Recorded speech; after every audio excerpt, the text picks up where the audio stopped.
Buenas noches, ¿se escucha? ¿Sí? Bárbaro. Bueno, bienvenidas, bienvenidos. Es una ocasión especialmente alegre, quizás hoy. En primer lugar, porque hay una hermosa penumbra. Afuera no sabemos si es de día o de noche.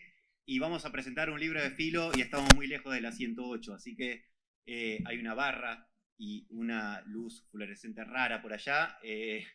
Es mucho mejor de lo que me imaginaba para presentar el libro de un amigo. Por otra parte, estamos pasando momentos bastante complejos, donde la relación con el otro y la posibilidad de estar con los demás desde hace un año y medio no está para nada sencilla, con lo cual poder presentar un libro de filosofía, un libro, insisto, de un amigo, y presencialmente, aunque también estamos transmitiendo en streaming, es particularmente lindo, digamos. Así que muchas gracias por su presencia y por estar aquí con nosotros y nosotras. Bueno, en primer lugar, la presentación va a tener dos partes, digamos, una donde nos van a hacer un comentario a partir de y con ocasión del libro de Sebastián. Está Darío y también está Mónica Crañolini, que ahora vamos a presentar también, ella a distancia, Darío aquí a mi izquierda. Y antes de darles la palabra, simplemente comentar esto de, el libro se llama Democracia por venir, ética y política de la deconstrucción, que no sé, quienes avanzaron, si tuvieron la oportunidad de avanzar un poquito en el libro, es casi toda una definición y una síntesis bastante poderosa de lo que Seba quiere hacer ahí. No me toca a mí hablar del contenido del libro, así que aquí me voy a detener, pero sí para presentarlo, bueno, formalmente Sebastián es doctor en filosofía, es profe en la carrera de filosofía en Puan, es docente en distintos niveles, filosofía y cine, en fin, digamos, da clases en distintos lugares, pero también impulsa espacios con esta idea de encontrarse con el otro y la otra para pensar. Con Seba nos hemos conocido ya hace rato, tal vez un poquito antes de que él arranque específicamente en el marco de la investigación, pero sí, digamos, en el marco de la problemática de la ética y la política, en un espacio más o menos como este. Otra buena noticia para mí en particular es que las tesis se puedan publicar y que más allá que las lean el jurado y tenga su etapa de evaluación y demás, quienes estemos interesados también poder acceder, digamos, a ese trabajo que lleva muchos años de investigación y que nos permite a quienes estamos interesados en estos temas también poder pensar y trabajar con estos materiales. De hecho, nos hemos conocido en una instancia similar, en algún momento y habitando espacios universitarios, la carrera de filosofía, en algún momento para que las cosas no quedaran simplemente en el foro interno, sino también poder compartirlo con los demás y pensar con los otros. En algún momento decidimos en la cursada de problemas especiales de ética, en lugar de solamente hacer el parcial domiciliario y la evaluación que correspondía, mandarla en un grupo que habíamos hecho en común en un práctico, comenzar a leernos entre nosotros y nosotras, pensar a partir de lo que habíamos hecho, que no solo quedara en una evaluación aislada, y de esa manera se constituyó un grupo a partir de la cursada en Puan, que se llamó Polética, para discutir específicamente y plantearnos problemas que Seba trabaja acá de un modo bastante intenso. De hecho, creo que Sebastián es uno de los que mejor encarna para mí, quiero decir, tal vez mi impresión es que para mí Sebastián no solo se dedica a investigar problemas vinculados a la ética y a la política a través de Derrida y de Levinas, sino que también es algo que, al menos quienes lo conocemos desde hace rato, es algo que encarna o trata de encarnar en su propia vida. Yo creo que es un problema muy vital el que trabaja Sebastián en esta tesis y en este libro, y que tiene que ver con el lugar que tienen los otros en nuestra propia vida y cómo organizarse políticamente a partir de eso. A mí me parece que se nota mucho, quienes hayan tenido la posibilidad de recorrer el libro, y si no, está ahí, lo pueden adquirir y demás, van a encontrar que es un anclaje muy vital el que él hace, y me parece que está muy presente su vida aquí también, digamos, y la manera que él tiene de relacionarse con los demás. Un detalle, y simplemente ya con esto pasamos a otra cosa. Mónica Cragnolini en el prólogo destaca que Seba le dedica este libro a May y a Candela, y dice que es una de las formas de explicitar el vínculo y cómo los demás y cómo la vida entra en su propia escritura. Yo creo que, bastante de acuerdo con esa perspectiva, creo que esa otredad con la que Seba continuamente nos está convocando en nuestras relaciones cotidianas, relaciones amistosas, relaciones de pareja, de paternidades y demás, yo creo que ese estar abierto a lo que pueda acontecer, digamos, eso que no está programado, y cómo eso nos nutre cotidianamente, y cómo podemos organizarnos con eso, que tiene bastante que ver con la política también, yo creo que es algo que Seba encarna muy cotidianamente, y me parece que eso es lo que está muy presente en el libro, y tal vez esto mismo, ¿no? Prácticamente lo has impulsado vos, todo esto, así que tengamos la posibilidad de encontrarnos para pensar a partir de la escritura y de la filosofía, me parece que te representa bastante bien, y me parece que también es por lo que estoy particularmente contento de estar acá y poder compartir un encuentro presencial para pensar colectivamente filosofía. Eso simplemente para presentarte.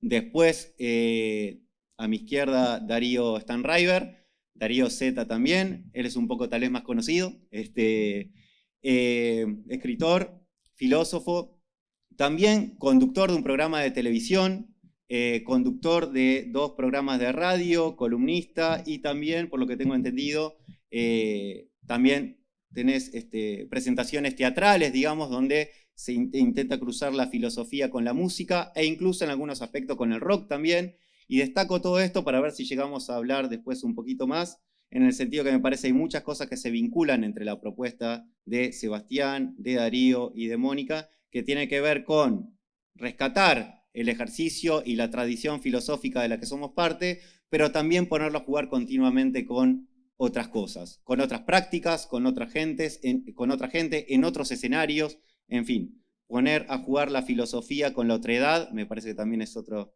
de los elementos que hay en común.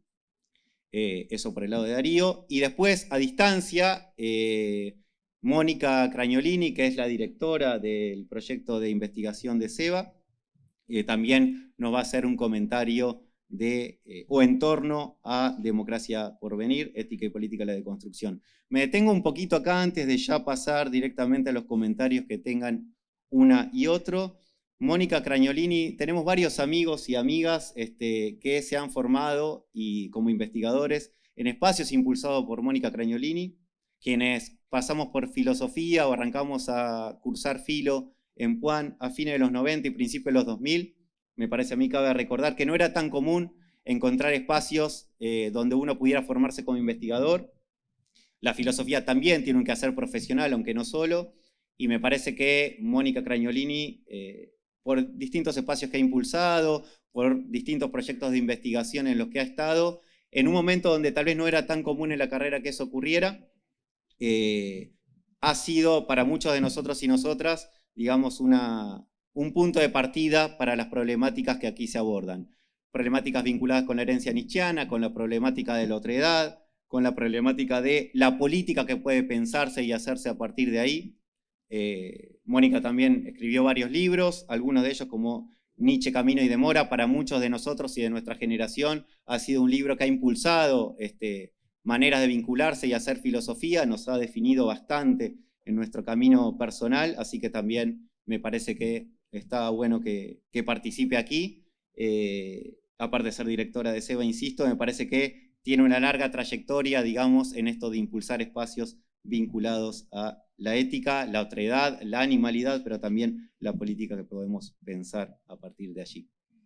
Así que sin más preámbulos, en principio tenemos Mónica, ¿no? Bien, vamos a ver y a escuchar, nos dejó una grabación Mónica Cragnolini, que no va a estar presente aquí porque está presente a su vez en otro lado en este mismo momento, pero sí nos dejó su lectura, digamos, y lo que nos quería compartir con nosotros acá, a través de la pantalla que van a ver ahí, así que primero la vamos a escuchar a Mónica y después le vamos a pedir a Darío que nos comente lo que tenía para decirnos. Bueno, vamos entonces. Bueno, hola, ¿qué tal? Buenas tardes. Sebastián, Darío, May, Candela, amigos, parientes, compañeros de Sebastián Chun y bueno, todos los demás que estén presentes en este evento de presentación de su libro.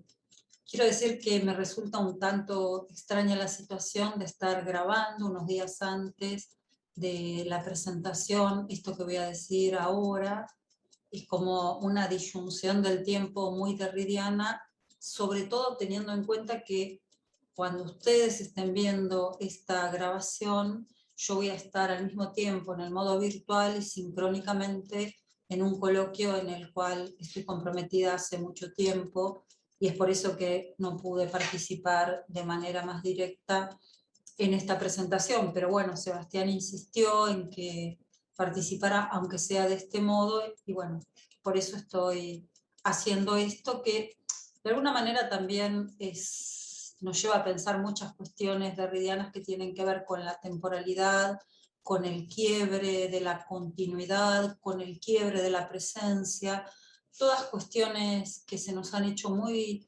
relevantes y pregnantes en este último año y medio, o un poco más de año y medio, que venimos transitando la pandemia, ¿no? En la cual, digamos, el tiempo en el cual nos tuvimos que acostumbrar a nuevos modos de vinculación con el otro, y bueno, la virtualidad ha sido uno de esos modos en el que, sobre todo los que nos dedicamos a la enseñanza, hemos generado otra forma de relacionarnos con nosotros. Esa sería una primera razón de la extrañeza de esta grabación. La segunda tiene que ver también con el hecho de que me siento en una situación un tanto incómoda presentando este libro porque yo he sido la directora de la tesis de doctorado, digamos, en la cual se basa este libro, y ser director de tesis, ser directora de tesis, implica un montón de circunstancias que dificultan hacer una lectura de un libro una vez editado, como lo haría un lector que no ha tenido ese vínculo con el autor, ¿no? Es decir, ahí se entretejen cuestiones que tienen que ver con lo pedagógico, los vínculos que se arman en esa tarea, digamos, tan importante y tan acompañadora del otro, que es el trabajo de dirección y corrección de una tesis, también teniendo en cuenta que la tesis de doctorado involucra una parte muy importante de la vida de un graduado, de un profesional, y está acompañado por toda una serie de circunstancias vitales que lo atraviesan, ¿no? Y en este sentido yo creo que mucho de eso, en toda esta problemática que trabaja Sebastián de la alteridad, se hace presente, ¿no? Es decir, yo que he estado más o menos al tanto de las circunstancias que él iba atravesando al hacer la tesis, para mí eso se hace muy evidente, pero creo que a cualquier lector se le va a hacer evidente que este pensamiento de la alteridad que atraviesa toda la escritura es parte de una forma de existencia y de una forma de vida, y diría de una experiencia de vida, ¿no? La vida nos enseña muchas cosas. Derrida se preguntaba si se puede aprender a vivir por fin. Yo creo que, digamos, las enseñanzas de lo vital están atravesadas tanto por el dolor como por la jovialidad o la alegría, y bueno, todo eso se hace muy patente para quien dirige una tesis de doctorado, ¿no? Porque se ven esas sintonías de pensamientos, sentimientos, circunstancias vitales, etcétera, etcétera, ¿no? Entonces, esa es una segunda razón por la cual se me hace un tanto extraño y dificultoso hacer esta presentación. Pero bueno, llamada a hacerla, quisiera decir que este libro es un libro en el cual se aborda uno de los, diría, de los ejes, de los núcleos más interesantes del pensamiento derridiano, teniendo en cuenta que el pensamiento derridiano, la deconstrucción, durante mucho tiempo fue caracterizada como un pensamiento funcional al capitalismo, un pensamiento que no se preocupa por las cuestiones político, económico, sociales, y lo que hace evidente Sebastián con su trabajo es mostrar de qué manera desde siempre la deconstrucción, aún desde aquellos inicios de la gramatología, que para algunos pueden parecer muy alejados de las problemáticas políticas, desde siempre, digamos, aún desde aquellos inicios, la deconstrucción derridiana está vinculada con la política. Y esa vinculación con la política, Sebastián la encuentra básicamente en seguir una senda que abre Levinas, que es esa senda de la problemática del otro, esa senda que implica una crítica del pensamiento metafísico, de la metafísica de la presencia, como pensamiento de lo mismo por lo mismo, y entonces en esa senda, en ese gesto, coloca Sebastián al pensamiento derridiano y después se coloca él mismo, ¿no? Porque al final de la tesis se va a señalar a sí mismo como heredero de ese gesto, ¿no? Sobre eso después voy a volver. Entonces decía, es una tesis que habla de las cuestiones políticas en una línea de pensamiento que generalmente es considerada como una línea de pensamiento, entre comillas, ¿no? Digo, ingeniosa, que hace juegos de palabras, como le decían a Derrida en los primeros tiempos de las publicaciones de su obra, y como él señalaba muy bien, él decía, yo hago fuegos de palabras, ¿no? Es decir, reduzco las palabras a cenizas porque justamente lo que se está deconstruyendo en la deconstrucción es esa tendencia a la totalidad del sentido que ha tenido y que tiene todo lo que podemos pensar como la metafísica de la presencia.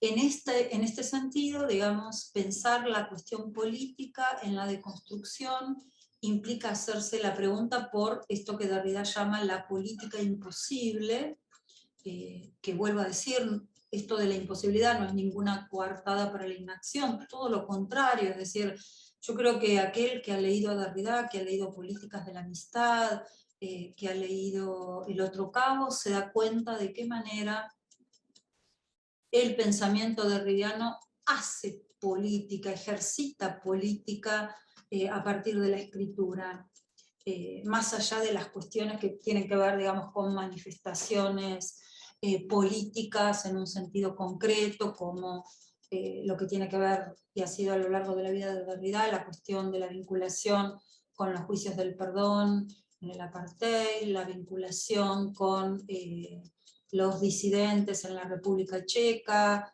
etcétera, etcétera. Es decir, más allá de gestos que habitualmente se consideran políticos, creo que lo que se hace patente en la escritura derridiana es la cuestión de una escritura que ya es política, ¿no?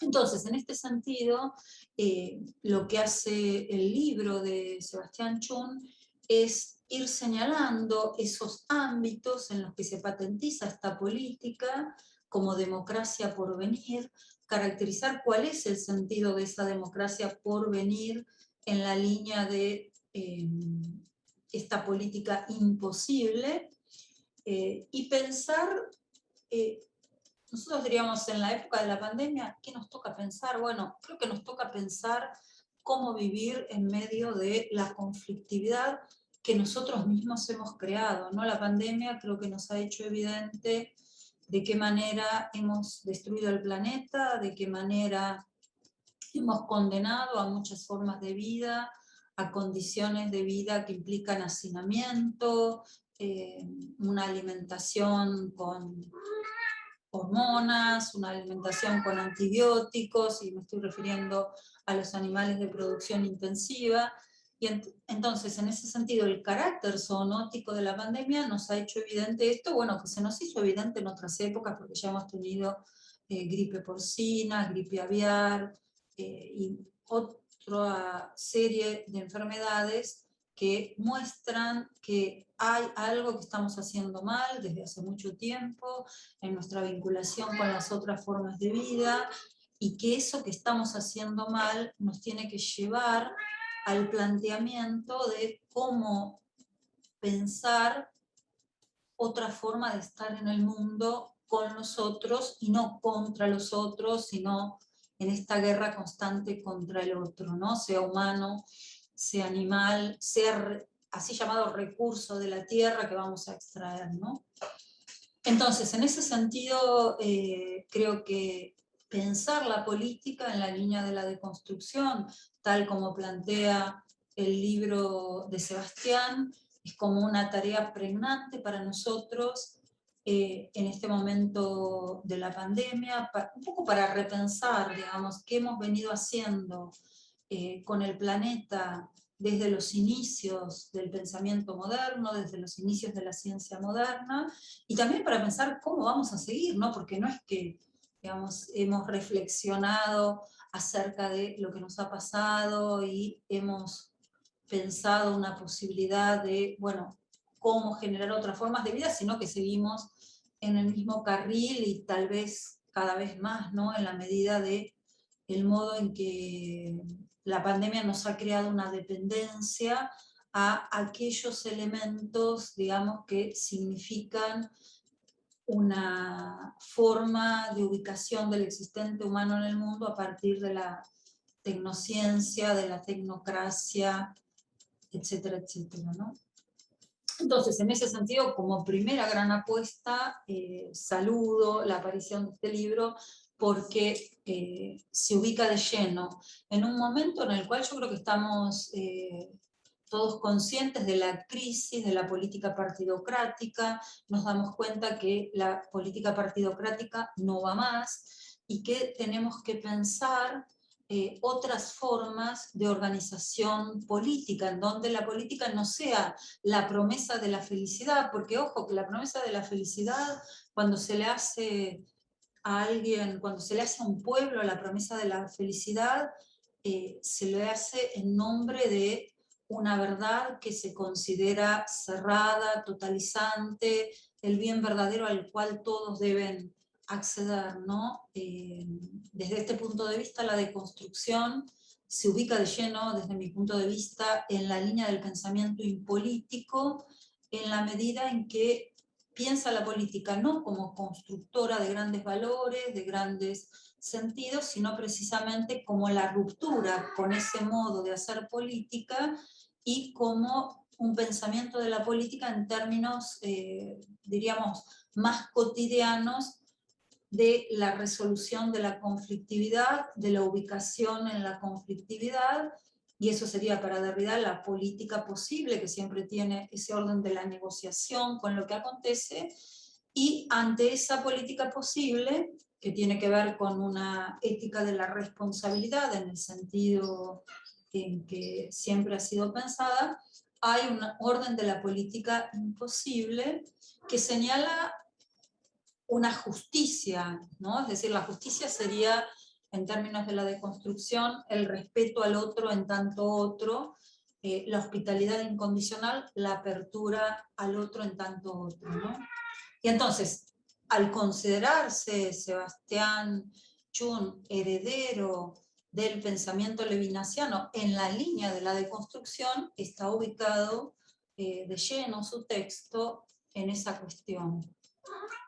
Y entonces me gustaría ir al último punto porque acá tengo un gato que no me deja continuar demasiado. Decía, me gustaría ir al último punto, que es el que tiene que ver con esta expresión de ser heredero de un gesto, ¿no? Ser heredero del gesto levinasiano, que señala Sebastián en su libro. La cuestión de los herederos siempre es una cuestión muy interesante dentro de la deconstrucción, porque patentiza la pregunta acerca de la línea de las filiaciones, ¿no? Es decir, ¿cuáles son esos lazos que nos unen padres e hijos, maestros y estudiantes, o maestros y discípulos? Y entonces, ahora sí, autores y herederos de un pensamiento, ¿no? Es decir, Derrida y los herederos del pensamiento derridiano en la línea del gesto levinasiano. El gesto levinasiano es el gesto del respeto al otro en tanto otro, entonces de ninguna manera podría pensarse esa filiación en términos de una apropiación y una propiedad del pensamiento derridiano. Esto que digo, que a algunos les puede parecer, bueno, obvio, es decir, nadie se puede adueñar ni apropiar del pensamiento del otro, esto que nos puede parecer tan obvio en el ámbito académico, digamos, parece una de las formas de establecimiento del lugar del profesor, del investigador, en la universidad, en la academia, etcétera, que es la idea de el que es heredero y que se ha adueñado de ese campo disciplinario. Y bueno, los que se dedican a la filosofía, y acá estamos hablando de un libro de filosofía, de alguien que se ha doctorado en la Universidad de Buenos Aires, en el área de investigación de filosofía, decía, en el campo de la filosofía sabemos muy bien cómo está esta disputa de el verdadero heredero, el que se apropia del campo disciplinario, del campo del conocimiento, el que se molesta porque el otro o la otra entra en ese campo, como si cada uno de nosotros, dedicándonos a lo que nos dedicamos, nos hubiéramos convertido en cuentapropistas del pensamiento, ¿no? Yo creo que lo que hace patente la deconstrucción en ese sentido es el hecho de que las herencias implican infidelidad, que tal vez quien comprendió la problemática de la herencia es el padre del hijo pródigo, ¿no? ¿Recuerdan la parábola en la cual se narra de qué manera un padre digamos, divide su fortuna y están los hijos que la mantienen, la conservan, la acumulan, la reproducen y la capitalizan, y está este otro que es el hijo que se fue a derrochar la fortuna, que la perdió y vuelve a la casa del padre, ¿no? Y el padre lo recibe, ¿no? Entonces ese padre que recibe al hijo pródigo es el que a nivel del pensamiento creo que hace patente que no existen herederos de un pensamiento, de un pensador, si al mismo tiempo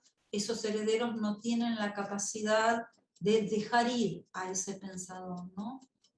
En ese sentido, hay un gesto que para mí implica mucho de lo que significa la deconstrucción y mucho de lo que significa, desde mi punto de vista, y ahora hablo desde un punto de vista más existencial, de aprender a vivir, como decía anteriormente, de lo que para mí significa estar siendo y viviendo en este mundo, ¿no?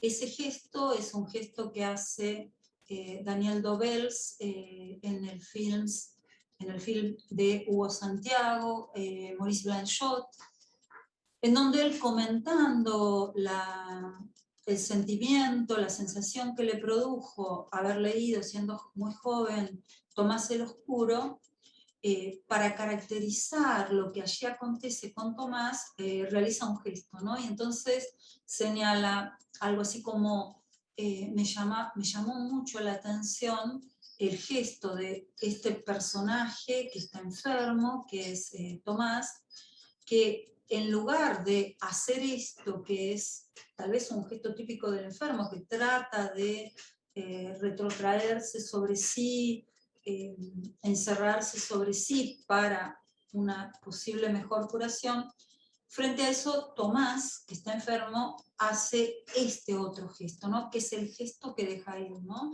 Y él habla entonces de la insensata delicadeza de ese gesto que deja ir. Yo creo que justamente alguien que ha terminado una tesis de doctorado, que se vincula con un autor y se ha vinculado con un autor, tal vez en muchas cuestiones que tienen que ver con la reproducción de su pensamiento, con el hecho de pensar, con el pensador, que está enamorado del pensador, porque bueno, los que nos dedicamos a Derrida, a Nietzsche, digamos, somos enamorados de estos pensadores, porque justamente son pensadores que enamoran, ¿no? Son pensadores que generan una particular vinculación con aquello que están señalando en su escritura y el modo en que uno, digamos, se acerca, se entrecruza, se mete en ese pensamiento, ¿no? Y entonces decía, ¿qué quiere decir que somos herederos de un pensar? Bueno, justamente que no nos lo apropiamos como dueños ahora de este campo del saber, que yo voy a repetir y que voy a dar la pauta acerca de quién puede estar, digamos, del lado del verdadero pensamiento y quién no se encuentra de ese lado, sino que precisamente yo creo que la filosofía de autores como Derrida, como Blanchot, como Jean-Luc Nancy, digamos, y como todos estos autores que se encuentran dentro de lo que yo llamaría lo que he llamado una línea post-nietzscheana de pensamiento, yo creo que son autores de el dejar ir, ¿no? De hacer ese gesto, de permitirnos hacer ese gesto y de involucrarnos en la realización de ese gesto del heredero, que es el gesto de dejar ir, ¿no? Es decir, tener esa insensata delicadeza que no quiere acumular, sino que deja ir.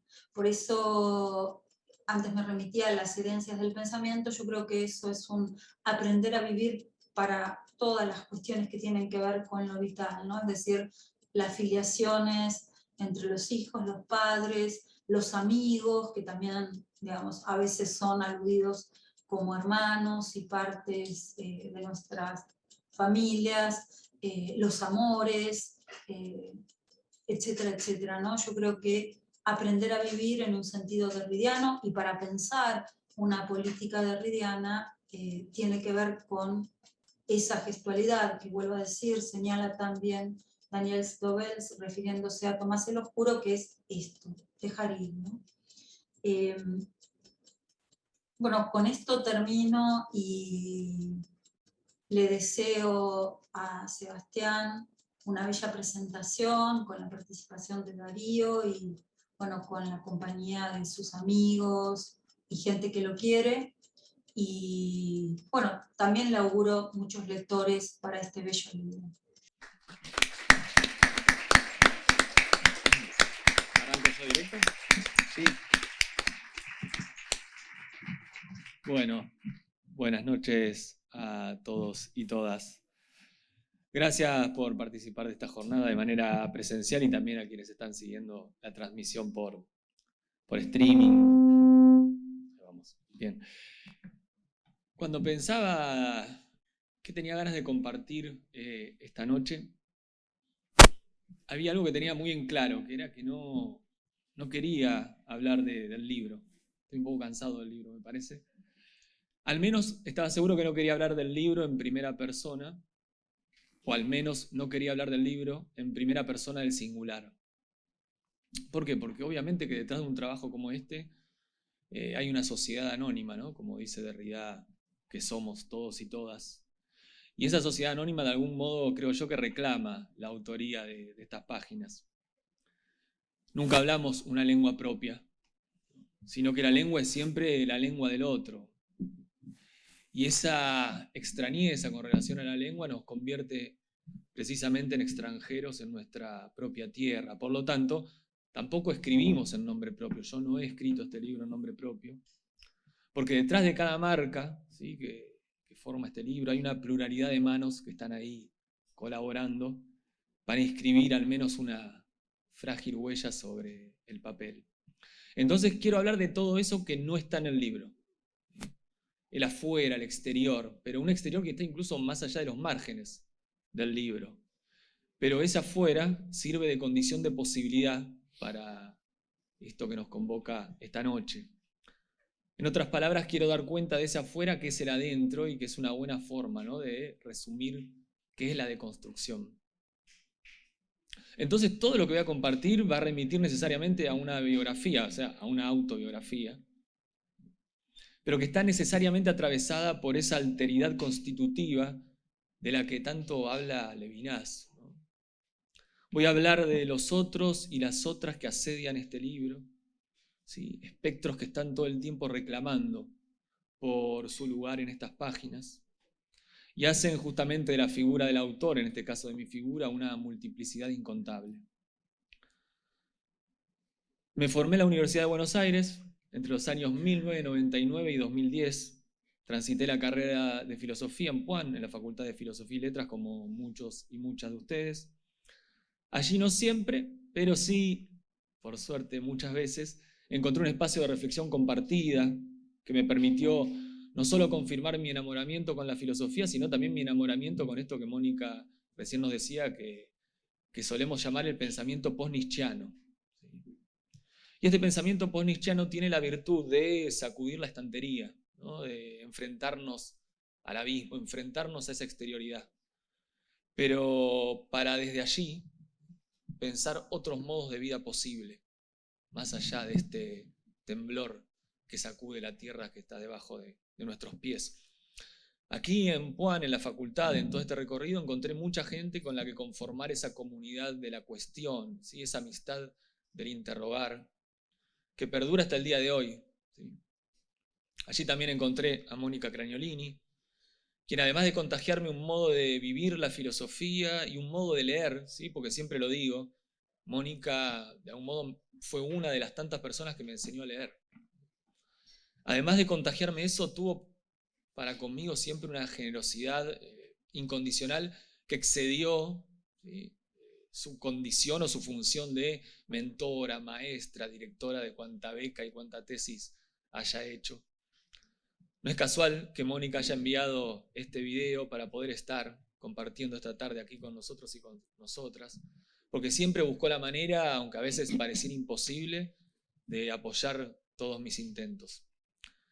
Mónica Craniolini ha sido en gran parte responsable, ¿no? De habilitar esos espacios de pensamiento dentro de la facultad, como mencionaba Juan Pablo en su presentación.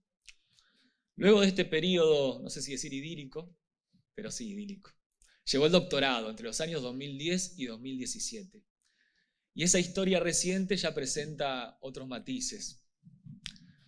Yo lo que me pregunto es cómo se llega a hacer un doctorado, o mejor, ¿cómo llegué yo? Es decir, nosotros y nosotras a hacer un doctorado. Aprendiendo a vivir, como decía Mónica, es decir, poniendo en juego toda una experiencia existencial que por momentos, claro, dejaba la tarea de investigación en un costado marginal, siempre latente, pero por momentos casi olvidada. Quienes me conocen desde esa época saben, y quienes no se enteran un poquito quizás ahora, ¿no?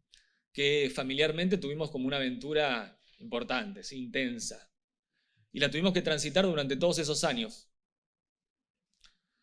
Entonces, claro, esa peripecia no solo por momentos puso en duda la realización de una tesis, sino que lo que puso en duda fue todo eso que consideramos nuestro mundo de la vida cotidiana, ¿sí?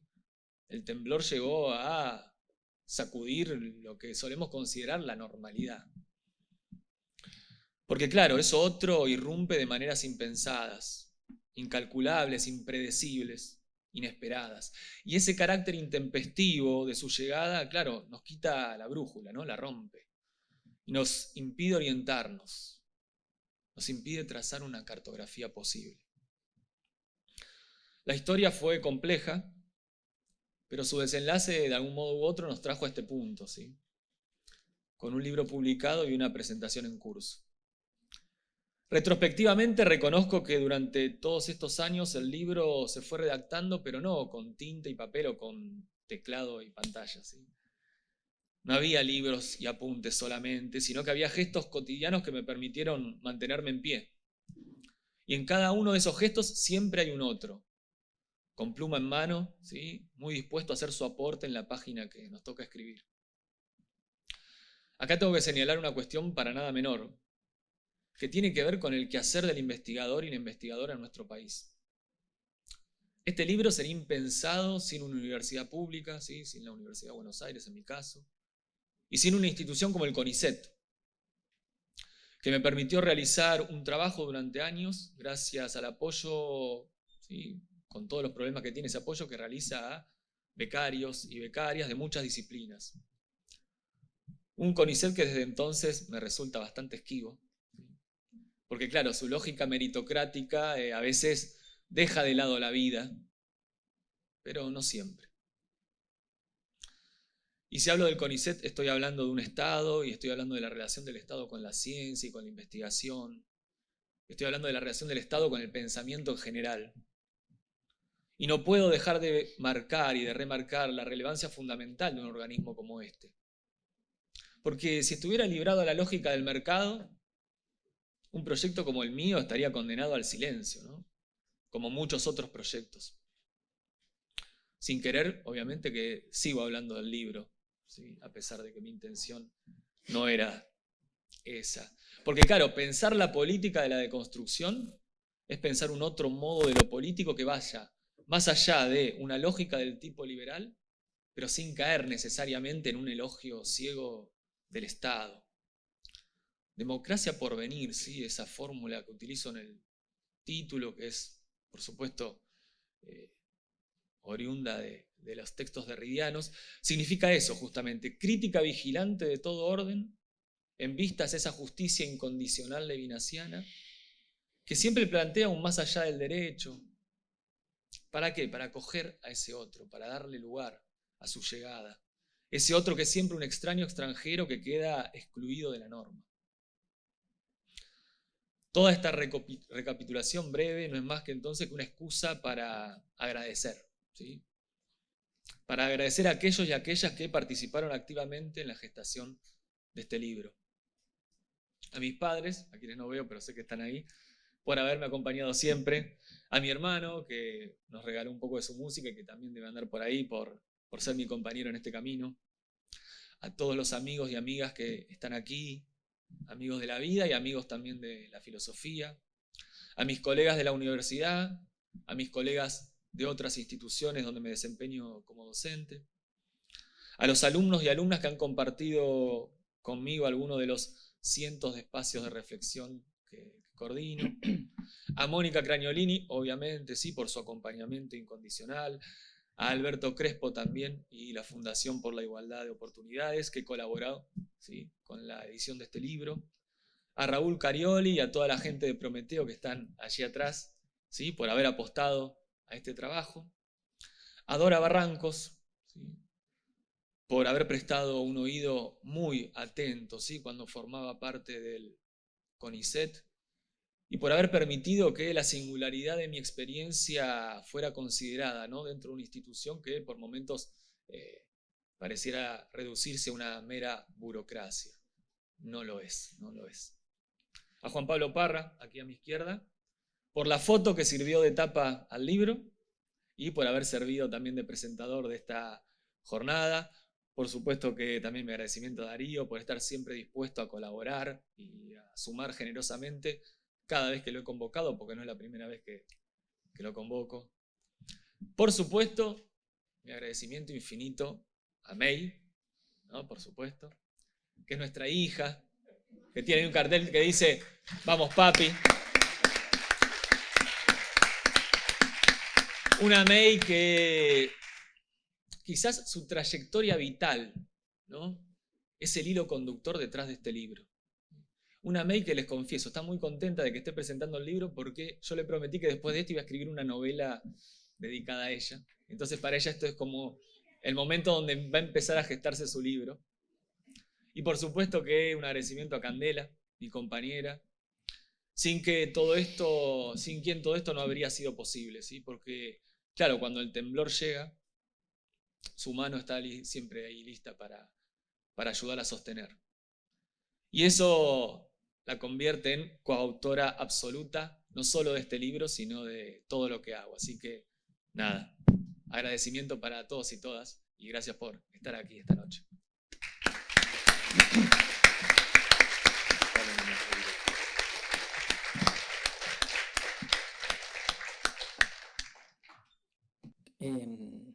¿Cómo no temblar, no, Sebastián?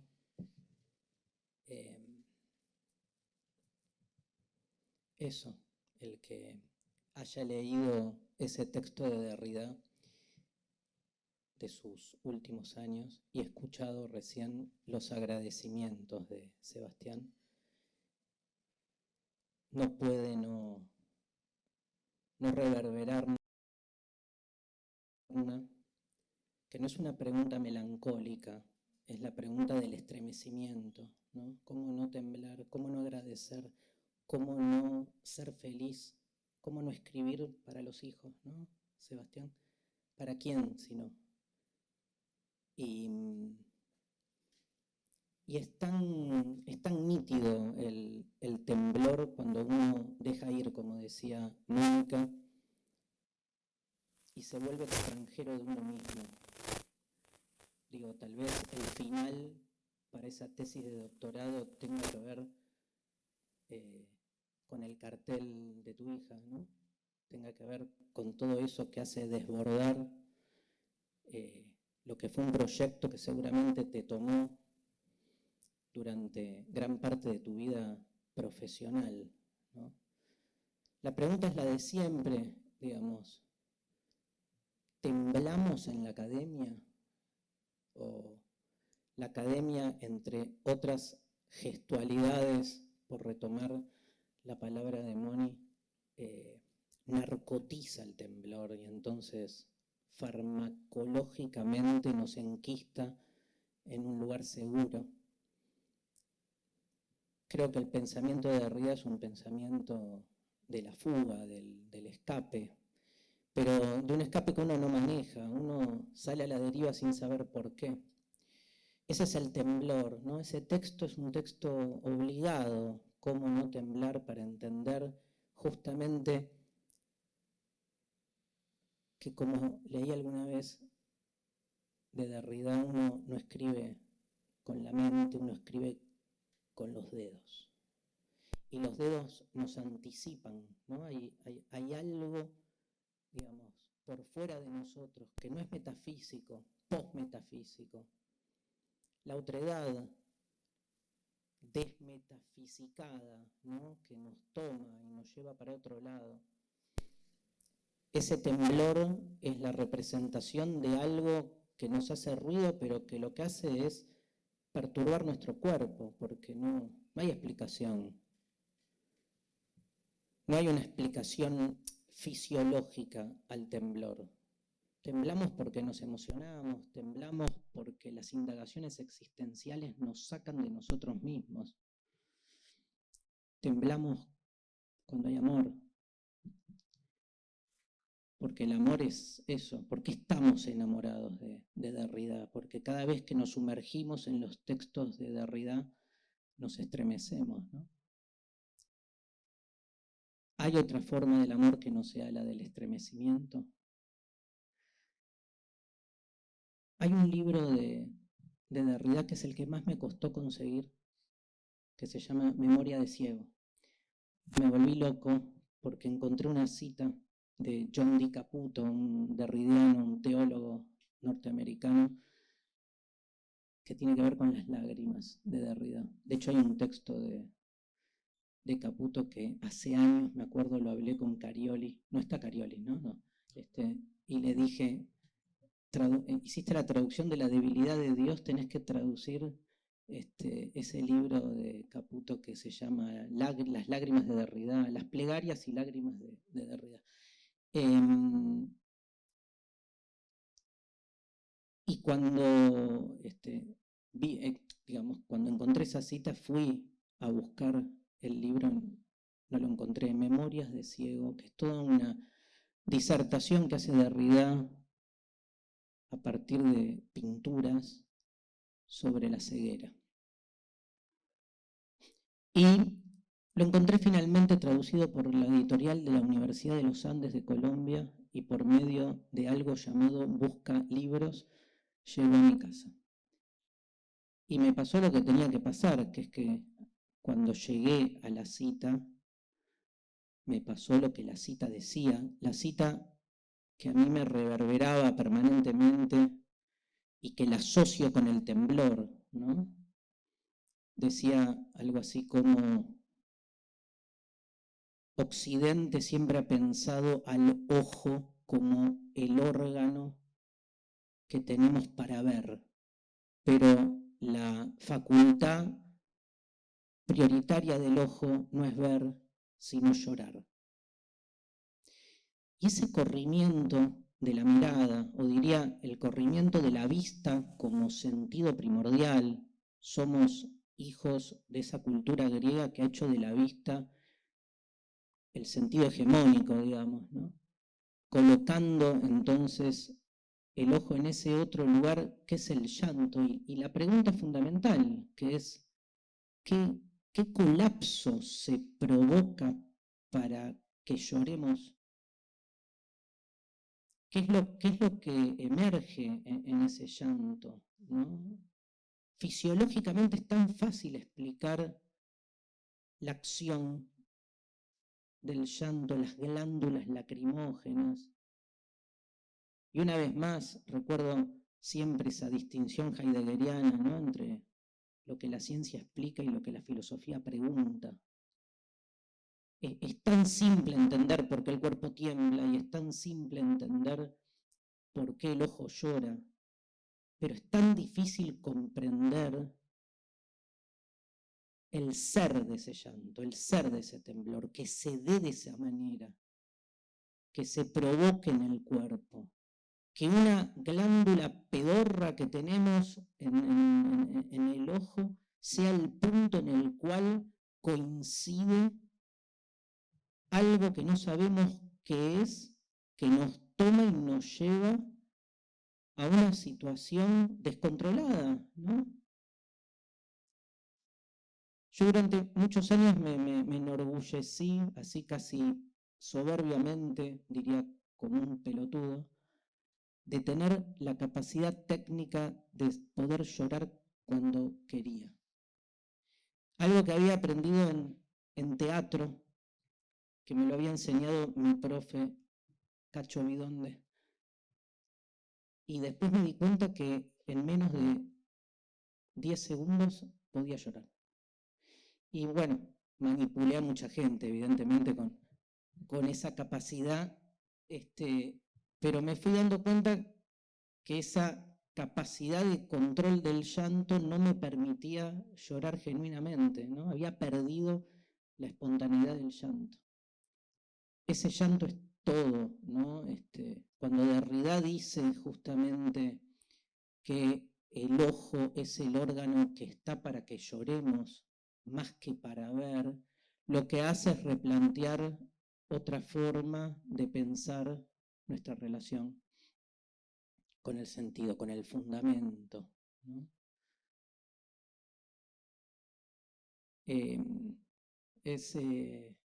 Fue hermoso escucharte, Sebastián, hablar en esos 10 minutos de tus agradecimientos. El libro es una excusa, el libro es una parte de tu vida, evidentemente. Yo no te conozco, no somos amigos, nos hemos encontrado en un par de ocasiones. A mí me resultó, o sea, leí el libro, digamos, ese conflicto, esa tensión que tenés entre mamá y papá, digamos, Derrida y Levinas, es muy notoria y muy fructífera y muy interesante, ¿no? A diferencia de las familias reales, acá gana uno, ¿no? Muy jugado. Por ahí deberíamos implementar eso en las familias reales y decir, yo a vos, mamá, te quiero más que a vos, papá, y listo, se acabaron los conflictos y las represiones.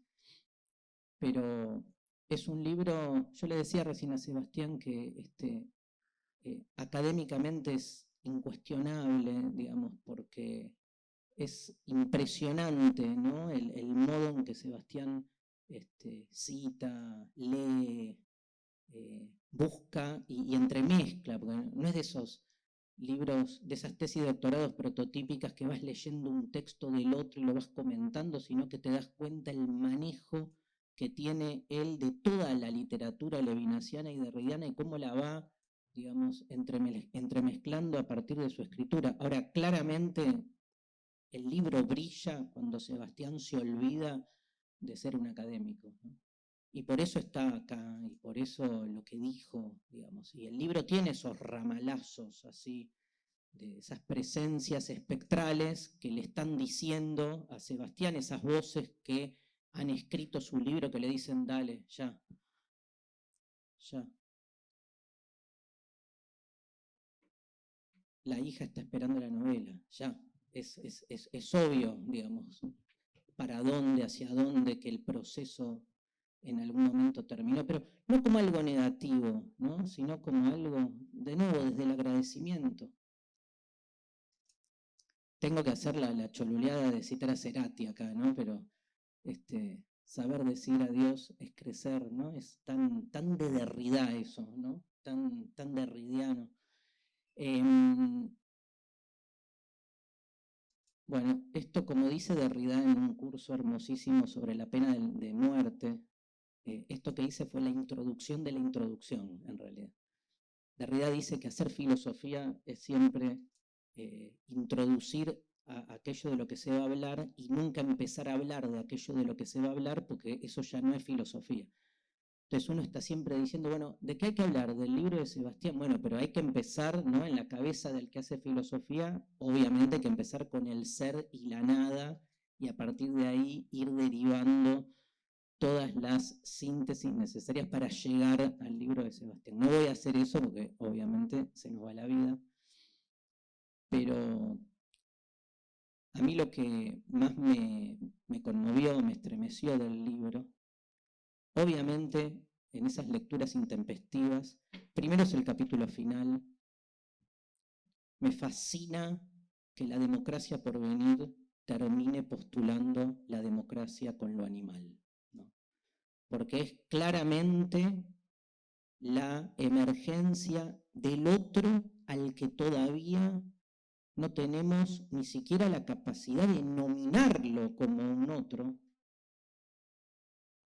eso animal que está ahí justificada desde la soberanía humana, su industrialización, su ingesta, ¿no? ¿Qué metáfora tan desmetafórica es la ingesta del otro como metáfora de la sumisión del otro? En Occidente al otro se lo come, ¿no?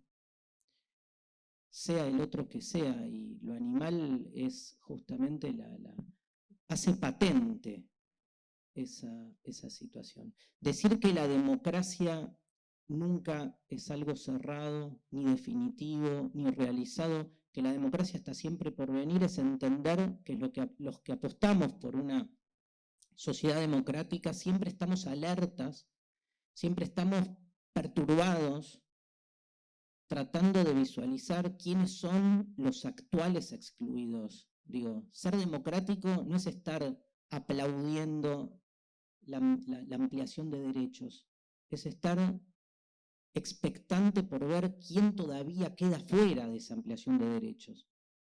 Porque siempre hay un otro, siempre hay un afuera exigiendo, solicitando, ¿no? Y es impresionante, sobre todo, y leo esta última parte, y en ese sentido me parece que entender que la pregunta que Derrida nos anima es desde esta democracia por venir, ¿no? Digo, hoy, ¿a quién le debemos nuestra democracia? ¿Quién es el que sigue en la lista de los que están afuera y que debemos incluir, sabiendo que probablemente en algún momento, no sé si llegaremos en vida, creo que no, la democracia alcanzará a lo animal y nos preguntaremos en ese momento quién sigue en la lista, ¿no? Porque se trata de eso, de que la lista sea interminable. Y es interminable porque el mundo está en un infinito devenir y transformación. Nadie esperaba, nadie se preguntaba hace 200 años por los derechos de los clones. Y probablemente en 100 años sea un problema de filosofía política y rendiremos parciales acerca de los derechos de los seres clonados, si son derechos humanos o no, si es un humano o un clon. Entonces, el mundo en su incesante transformación exige una actitud democrática de estar siempre abierto a lo que en cada época está quedando afuera. Entonces ligo este final del libro con el inicio. La pregunta que se hace Sebastián es la que nos hacemos todos los que estamos enamorados de Derrida, que es puntualizar las acusaciones. Viste que cuando estás enamorado de alguien estás todo el tiempo como a la defensiva, ¿no? Y Sebastián va con todo ahí. La acusación más importante que le hacen a Derrida y la que más nos duele a nosotros, digamos, que desde distintos lugares además somos militantes de causas, ¿no? Que es la apoliticidad del pensamiento de la deconstrucción, ¿no? Es insoportable. Hay dos grandes acusaciones que atraviesan todo el libro de Sebastián en su recupero de Derrida y en su salvaguarda, que son, por un lado, la acusación directa a que su pensamiento no es político. Obviamente, todo el que acusa a Derrida de que su pensamiento no es político está inmerso en el paradigma de la política que no se cuestiona a sí mismo en sus propios límites. Da por supuesto una concepción metafísica, llamémosla, de la política, que no cuestiona. Mónica lo dijo en una palabra, Derrida es un pensador de lo impolítico, con M, que es un término que nos trae Roberto Espósito para hablar de cómo poder pensar lo político más allá de la política, entendiendo justamente o llevando la política a todas sus aporías, deconstruir la política para mostrar sus aporías constitutivas. Eso es un pensamiento de lo impolítico. Nietzsche es un pensador de lo impolítico, obviamente. Y Derrida también. Yo creo en la segunda, para ser ordenado, la segunda acusación permanente es que es una especie de masturbador de la palabra, por llamar así, ¿no? Como Derrida y sus juegos de las palabras que no dicen nada, ¿no? Y que se quedan en un puro onanismo retórico, sin decir nada más que proponer ese juego, ¿no? Como si el juego además fuese algo negativo. Yo creo, para tomar el primer término, la primera acusación, que me acuerdo una vez que Cristina Kirchner dijo: a la izquierda del kirchnerismo está la pared. Mira qué cita. Yo digo, a la izquierda de la deconstrucción, para mí, está la pared. O sea, creo que filosóficamente hablando, y sé que, digo, ¿no? Podemos tener posturas muy distintas y partir de qué idea de izquierda uno maneja, pero yo creo que el pensamiento de la deconstrucción, y más ahora, viendo la reacción conservadora, donde se coloca el conservadorismo en afirmar justamente órdenes estables y definitivos de las cosas. Yo creo que la deconstrucción, en esa apertura incesante y en esa visualización subversiva de las versiones hegemónicas que se instalan como únicas, es hoy el más representativo pensamiento de izquierda, porque pega y revoluciona donde más hoy la ética y la política lo exige, que es en la increíble y duradera idea de que hay algo todavía que rige por naturaleza, ¿no? La idea de que hay algún tipo de estabilidad última en las cosas. No me puedo imaginar un pensamiento más político que aquel que hace de la deconstrucción una práctica permanente de desestabilización del sentido común. Y esto entendiendo que esa deconstrucción que aparece de la gramatología, después de 50 años, se ha desparramado y hemos abusado de ese término en una especie de traición, traducción, tradición, en esta especie de herencia infiel que también describía Mónica, que nos permite hacer de la deconstrucción una práctica política. Voy a dar un ejemplo. Un domingo me había despertado al mediodía con resaca, me acuerdo. Muy mal. Y entonces no sabía qué hacer, me sentía mal, y un amigo me recomendó un tratamiento. ¿Qué palabra, no? Tratamiento. Mónica la trabaja, ¿no? La idea de tratamiento, la liga con... Bueno. Me dijo, clavate, yo estaba esperando que me dijera un resaquit, ¿vieron esos? Nada. Y me dijo, clavate un almorzando con Mirta Legrand, que vas a ver que se te va la resaca. Yo prendí la tele y era tremendo lo que pasaba ahí. Domingo a la 2 de la tarde, post ebrio, ¿no? Ahí el post es justo. Y claro, cuando tratás de entender lo que están hablando, es como que se te ordenan las neuronas, porque es como, ¿qué? No, te viene la lucidez. Y en la mesa había un señor que se llama el Coco Silly, que en ese momento estaba de novio él lo decía, con una chica feminista. Y Mirta, que ya era Mirta, ¿no? Digo, hace poco esto, le dijo, ¿es cierto, Coco, que tenés una novia feminista? Y el Coco Silly no le habla a Mirta, busca la cámara para decir, digamos, tuvo su momento Rexona, ¿no? Digamos, mira a cámara y dice, sí, Mirta, es cierto, y te digo algo, me estoy deconstruyendo como macho.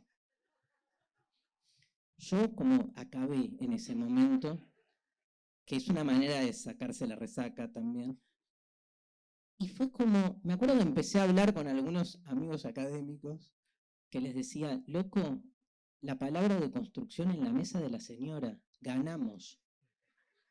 Y mis amigos me decían, perdimos. El Coco lo usó bien, además, el término, pero digo, con todo lo que podemos decir sobre esto, no hay acontecimiento más político que esa mesa, digamos. Porque entender el sentido común es entender que no es... ¿Por dónde pasa el sentido común? No por lo que se discute en la mesa de Mirta Legrand, sino por la mirtización del debate público. Ahí está, por eso nos ganaron, porque se mirtizó el debate público, se panelizó. O sea, el problema no es lo que discuten en un programa de panelistas, el problema es la panelización como dispositivo del diálogo, que se utiliza como, digamos, es el formato que adecua después todo lo que se discute.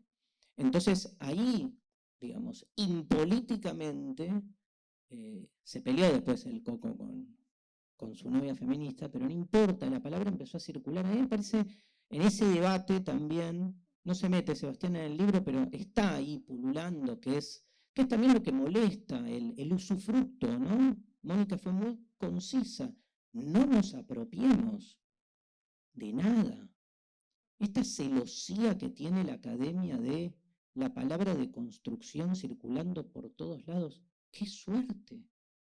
Bueno, pero la deflacionan, y bueno, en la academia hay formas de deflación también muy impactantes que se encubren de otra manera, ¿no? O sea, digamos todo, ¿no? Digamos, si hablamos de deflacionar, de falta de rigor, o sea, si la deconstrucción es un acontecimiento político, es porque se tiene que poder promover y promulgar en todos los lugares y sobre todo, digamos, circulando en aquellos lugares que evidentemente no se llega y que moviliza y genera, digamos, un insight, digamos, que hoy circule tanto la palabra y que se la entienda más allá, bueno, pero no fue lo que Derrida pensó o lo que quieran, ya es un avance. Obviamente los que hacemos divulgación no podemos no estar a favor de ese tipo de práctica. El libro de Sebastián recupera obviamente el carácter político del pensamiento de Derrida, no cabe duda, se mete en el debate, cita 2 millones de autores, obviamente que tienen posturas distintas en relación a si es político o no es político el pensamiento de Derrida, si es separable en etapas o no. Es fascinante, el libro sirve muchísimo para aquel que quiera tener una idea, está toda la bibliografía de Derrida expuesta y expuesta de una manera muy pedagógica. No es un libro para alguien que nunca leyó filosofía, evidentemente, no.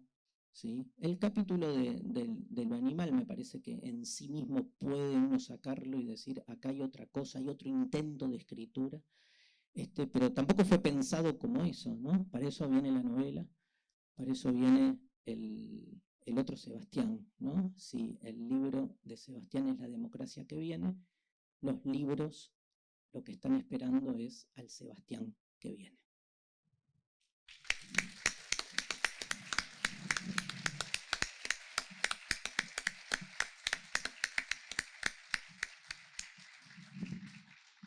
Muchas gracias.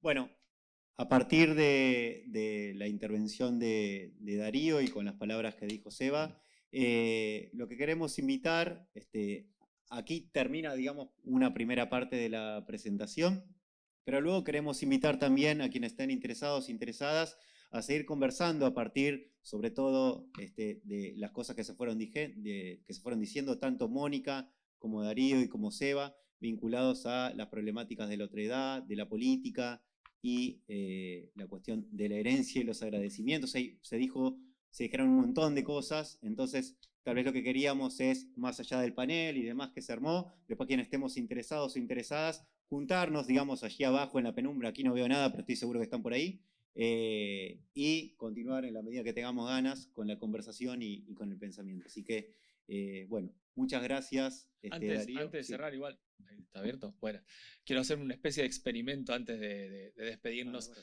Quien tenga ganas, sí, obviamente, quiero hacer como un experimento medio fenomenológico, ¿sí? Que seguro que no es original, pero si tienen ganas de sacar una foto, ¿sí? Escribir algo algo con relación a esta jornada compartida, y si tienen Instagram y lo quieren subir y me quieren arrobar, mi Instagram es Filosofía Cursos, y mañana se me ocurre que puedo hacer una especie de reconstrucción del noema husserliano, ¿sí? Recuperando todas esas múltiples perspectivas sobre lo compartido.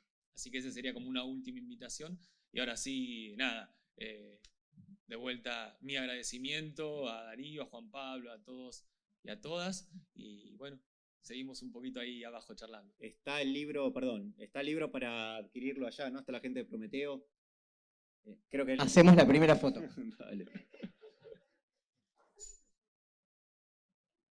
Ahí va. Muchas gracias. Muy bien. Muchas gracias,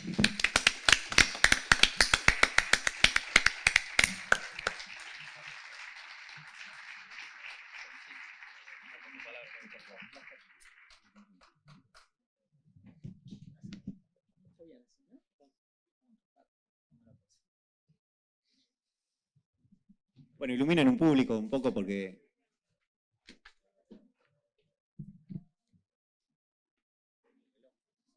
Sí.